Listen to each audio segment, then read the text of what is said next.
श्री राम से विवाह के बाद माता सीता को मुँह दिखाई में मिला था ये भवन।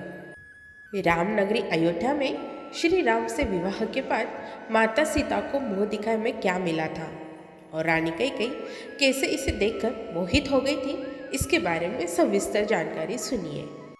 भगवान राम की नगरी अयोध्या में हजारों की संख्या में मंदिर है और इन मंदिरों में से ही एक मंदिर कभी माता सीता और श्री राम जी का निजी महल था, जिसका नाम कनक भवन है। रामनगरी अयोध्या के उत्तर पूर्व में कनक मंदिर है, जो अपनी अनूठी कलाकृति के लिए देश विदेश में प्रसिद्ध है। मान्यताओं के अनुसार महारानी कैकेयी ने श्री राम के विवाह के बाद माता सीता को मुँह दिखाई में ये कनक भवन दिया था।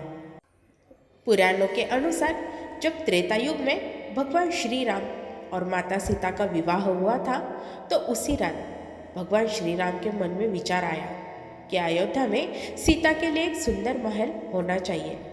जब भगवान श्री राम के मन में ये विचार आया, उसी क्षण अयोध्या की रानी कैकेयी को भी स्वप्न में एक भव्य महल दिखाई दिया। रानी कैकेयी ने अपने इस स्वप्न के बारे में राजा दशरथ से चर्चा की और उनसे वैसा ही महल बनाने का अनुरोध किया।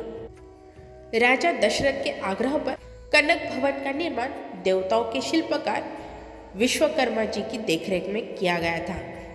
ऐसा माना जाता है कि आज भी कनक भवन में भगवान श्री राम माता सीता संग भ्रमण करते हैं। जब जनक नंदिनी वैदेही माता सीता भगवान राम के साथ ब्याह कर अयोध्या आई, तो कैकेयी उन्हें देखकर बहुत ही प्रसन्न हुई और उनकी सुंदरता और मन को मोह लेने वाला सुंदर स्वरूप पर वो मोहित हो गई थी। तभी कैकेयी ने अपना स्नेह व्यक्त करने के लिए नववधू देवी सीता को मुँह दिखाई के उपहार में कनक भवन दिया था। कनक भवन में सिर्फ हनुमान जी को ही थी अनुमति आने की।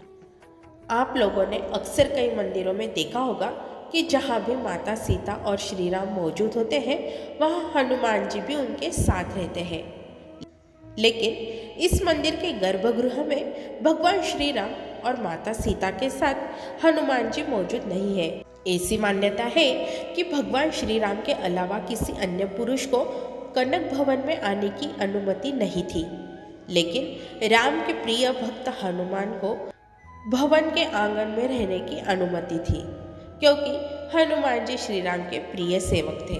माता सुमित्रा ने उपहार में दे दिए अपने दोनों बेटे। राजा दशरथ की पत्नी सुमित्रा ने सीता को मुँह दिखाई में अपने दोनों बेटे लक्ष्मण और शत्रुघ्न सौंप दिए थे। वहीं माता कौशल्या ने सीता को मुँह दिखाई में राम का हाथ सीता के हाथ में रखा और पूर्ण दायित्व का भार सौंप दिया था। वहीं राम ने सीता को एक पत्नी निष्ठ होने का वचन दिया था। इसीलिए जब लंका के विजय के बाद अयोध्या लौटने पर माता सीता को वन में छोड़ दिया गया और राम को यज्ञ के लिए उनकी ज़रूरत हुई, तब उन्होंने सोने से बनी सीता के साथ यज्ञ किया। शास्त्रों में भी उल्लेख इस अनोखे और बेहद ही अद्भुत स्थान का उल्लेख शास्त्रों में भी मिलता है।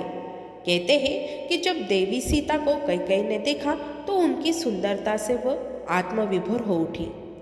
ऐसा भी उल्लेख मिलता है कि कैकेयी अपने सभी पुत्रों में भगवान राम से अधिक प्रेम करती थी।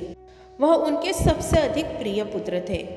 ऐसे में प्रिय पुत्र की पत्नी भी कैकेयी को अत्यधिक प्रिय थी और इसीलिए उसने सबसे अच्छा उपहार देने का निर्णय किया और कनक भवन की भेंट माता सीता को दी।